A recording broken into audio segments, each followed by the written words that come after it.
Reporter. Yaourana et bienvenue dans votre émission Kids Reporter. Comme nous, vous aimez observer les étoiles, mais connaissez-vous les constellations de notre ciel? Et quelle est la vie d'une étoile? Grâce à la Société astronomique de Tahiti, nos Kids Reporters ont mis la tête dans les étoiles. Regardez! Yaourana, nous sommes les Kids Reporters. Ça vous dit d'observer les étoiles avec nous? Nous sommes à l'observatoire de la Société d'astronomie de Tahiti. C'est un merveilleux endroit pour observer les étoiles. Nous avons rendez-vous avec Philippe et Claude. Suivez-nous. Vu depuis la Terre, les étoiles peuvent nous paraître toutes identiques et éternelles. Mais est-ce bien la réalité? Yaourana Philippe, Yaourana Claude. Nous sommes les Kids Reporters. Comment observer une étoile? Bonsoir les enfants, bienvenue à l'observatoire de la Société astronomie de Tahiti. C'est effectivement ici que vous allez voir les étoiles et pour regarder les étoiles on a besoin de... Télescope. Vous en avez un juste là. Et ce télescope a quelque chose de bien particulier. Le télescope avance tout seul, c'est ça? Oui. Hop. Et il paraît que c'est vous qui avez construit le télescope? Oui, j'ai construit le télescope, j'ai mis 2 ans pour le construire. Et il pèse combien, le télescope? Oh, il doit faire 200 kilos. Comment tu as fait le télescope? J'ai été sur Internet, j'ai cherché toute la technologie sur Internet. Et après, quand j'avais les informations, je l'ai construit. Peux-tu nous faire visiter ton télescope, s'il te plaît? Oui, bien sûr. Alors, ici, ça, c'est le support de miroir primaire qui est là. Là, il y a une lunette de visée. J'ai une question aussi pour vous, monsieur. À quoi ça sert, ça? Là, c'est l'endroit que pointe le télescope. Ça, c'est la galaxie d'Andromède qui est là. La Société d'astronomie de Tahiti a un télescope qui permet même de prendre des photos. Tu fais quoi? Je fais des images du ciel. Ça, c'est la nébuleuse Eta Carina. Tout ça, là, tout ce qui est blanc, là, c'est de l'hydrogène. Et tout ça, c'est les étoiles qui jeunes qui sont en train de se former. Les premiers instruments pour observer le ciel remontent au début du XVIe siècle, avec notamment la lunette astronomique de Galilée en 1609, puis le télescope de Newton en 1671. 3 siècles plus tard, on sait même envoyer des télescopes dans l'espace. La NASA envoie Hubble en 1990. Et depuis l'année dernière s'ajoute le fameux James Webb, placé à 1,5 million de kilomètres de la Terre en orbite autour du Soleil. Il offre des images incroyables et nous en apprend plus sur l'histoire de l'univers. Mais le principe reste toujours le même. Comment fonctionne un télescope? Ce télescope va fonctionner comme tous les télescopes que nous possédons ici. On va capter la lumière de l'objet qu'on regarde, qui est réceptionnée dans le miroir principal qui se trouve au fond du télescope. Cette lumière va être renvoyée sur l'avant, sur un petit miroir à 45 degrés, qui est renvoyé ici dans l'oculaire qui se trouve là. Et c'est par là qu'on va regarder. Par exemple, en ce moment, on voit la Lune. C'est intéressant. Quand on glisse son œil dans le télescope, on voit bien les cratères de la Lune, formés par des impacts de météorites et par son activité volcanique passée. Nous pouvons aussi bien observer certaines planètes, comme la surface de Jupiter.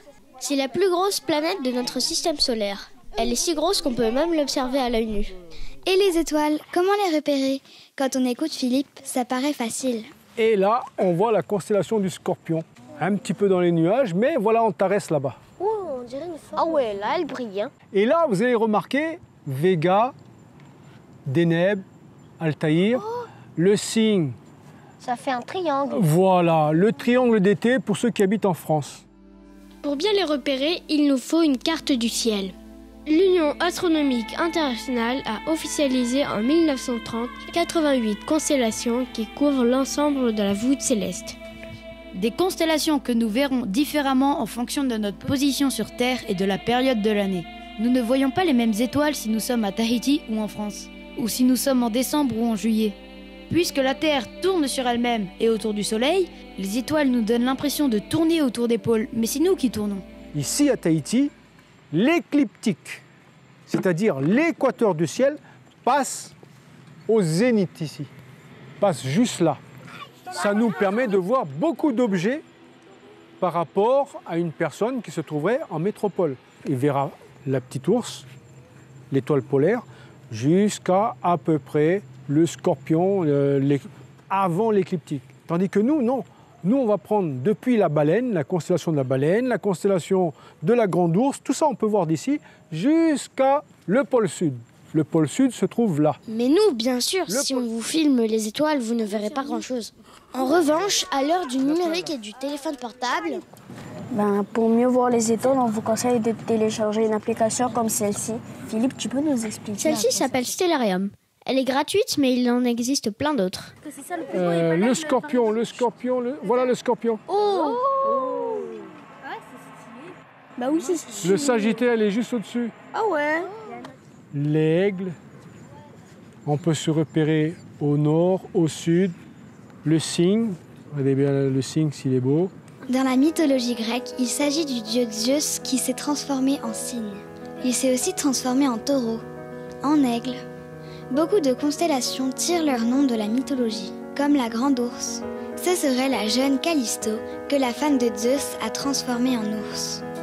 Ou encore Orion et le Scorpion, deux constellations que vous verrez toujours à l'opposé. Est-ce que c'est vrai que quand le Scorpion se lève, Orion se couche? Oui, c'est vrai, mais en ce moment, on va voir le Scorpion se coucher et Orion se lever. Orion, c'est un chasseur et le Scorpion, alpha du Scorpion, c'est Antares. Arès, le dieu de la guerre. Et ces deux-là, ils sont pas trop copains, tu vois. Donc ils se croisent jamais. Ils ne se croisent jamais. Chaque civilisation a attribué ses propres noms aux étoiles. Ainsi, le Scorpion est un palmier au Brésil, une raie en Indonésie, un hameçon chez les Polynésiens, celui avec lequel le dieu Maui a ramené à la surface de la mer les îles polynésiennes. Allez, ouais, test micro, c'est bon pour toi? C'est bon pour toi? Ce soir, nous avons la chance d'avoir avec nous Libor Prokop, un spécialiste des constellations polynésiennes et de ses légendes. Libor, est-ce que tu connais les constellations? Est-ce que tu peux nous en parler plus? Oui, par exemple, cette nuit, ça peut être intéressant. Il y a la constellation du Scorpion. Matawa Maui, ça veut dire l'hameçon de Maui. Cette constellation-là, elle a plusieurs histoires. Hein. C'est pas qu'il n'y a pas que l'hameçon.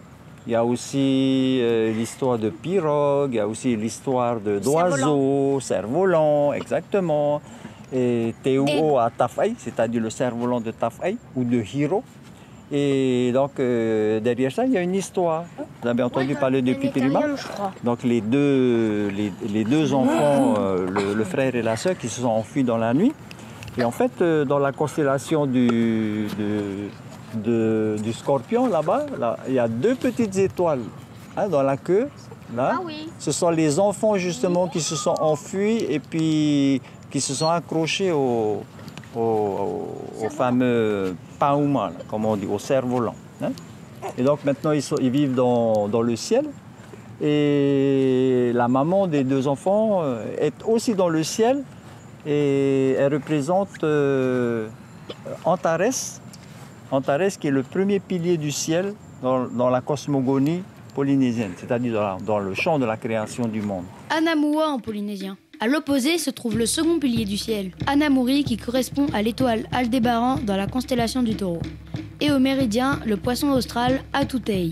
Ces deux piliers ne sont visibles en même temps que vers le 20 novembre. Et juste à côté d'Anamuri, les Pléiades, Matari'i. Dans la culture polynésienne, le lever de ce petit amas d'étoiles marque le début de la saison des pluies. Et donc, la saison d'abondance, Matari'inia. J'ai une question. Oui. Combien il y a de constellations polynésiennes dans la Polynésie? Alors, quand tu dis la Polynésie, il y a la Polynésie française, il y a la Polynésie élargie, ce qu'on appelle le triangle polynésien. Tu as entendu parler du triangle polynésien? Oui. Hawaï, l'île de Pâques. voilà, et la Nouvelle-Zélande. Voilà, la Nouvelle-Zélande. Et en fait, chaque coin de ce triangle polynésien a une vision du ciel. Alors, il y a par exemple des animaux, il y a la Voie lactée, vous avez entendu parler de la Voie lactée, vous avez vu peut-être. La Voie lactée, ça ressemble à un requin. Et on a parlé aussi de Orion, qui s'appelle Teuru Mere Mere en tahitien. Et en fait, Il y a l'histoire d'un pigeon, d'un gros pigeon, qui est au milieu de la constellation, qui est perché sur une branche. Il y a la tortue qui est là, il y a aussi des animaux comme des canards. Ça, c'est chez les Samoa, par exemple. Il y a aussi l'histoire des pirogues. Il y a plein de pirogues dans le ciel. En tout cas, il y a des noms. Et par exemple, tout à l'heure, on a parlé du centaure, on a parlé de la croix du Sud. La croix du Sud, ça symbolise, par exemple, l'encre de cette pirogue Tainui. Hein. J'ai une question, comment tu fais pour tout retenir? Eh bien, alors, le truc, c'est que quand on commence à enseigner, c'est là où on retient les choses. Si on n'enseigne pas, c'est difficile de retenir. Est-ce que ça existe des cartes polynésiennes? Il y a une carte là-bas, tu veux qu'on aille voir? Il y a une carte. Là, c'est que pour les étoiles. Hein. Il n'y a pas les motus, il n'y a pas les îles. On va parler que d'étoiles.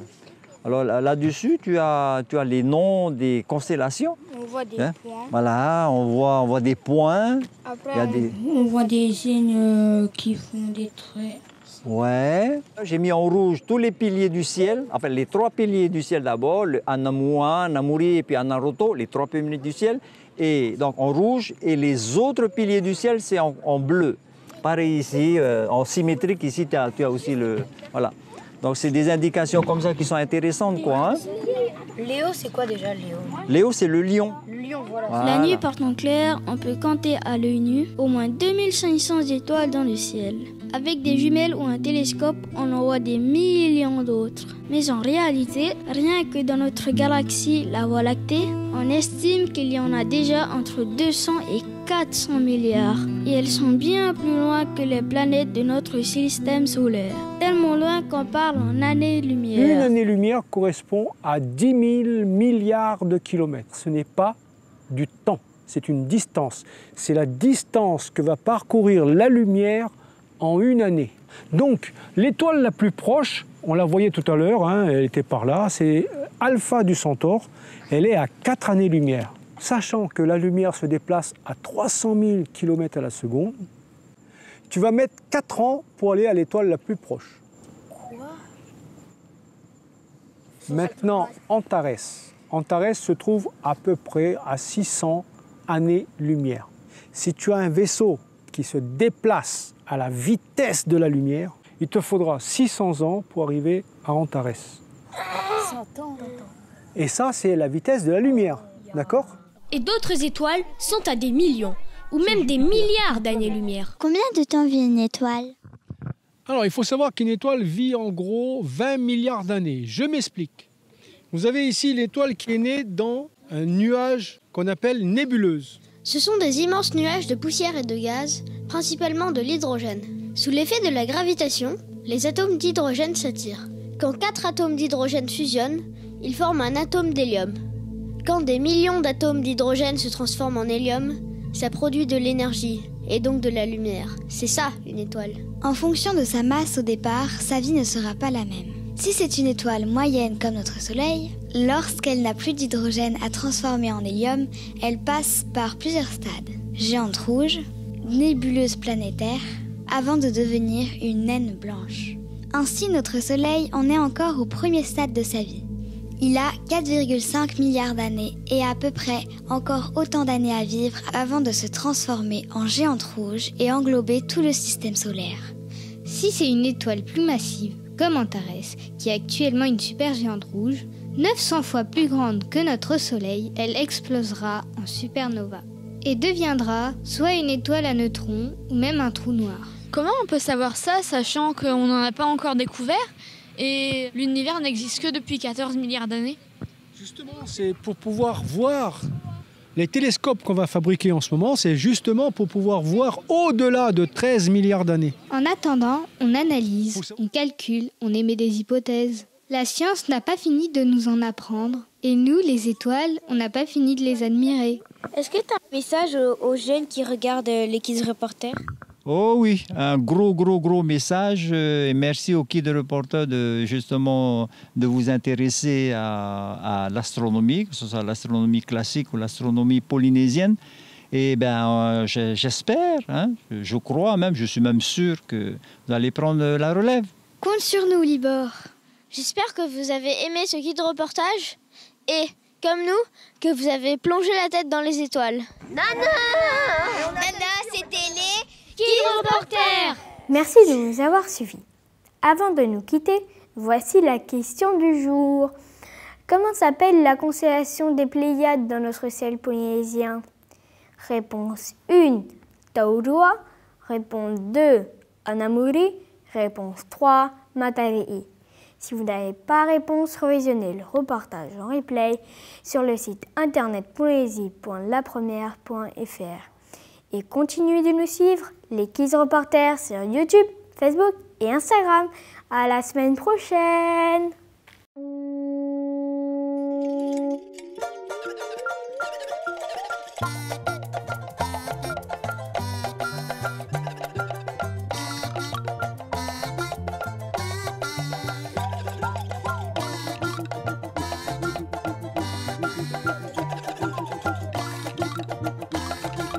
Nous sommes les Kids Reporters.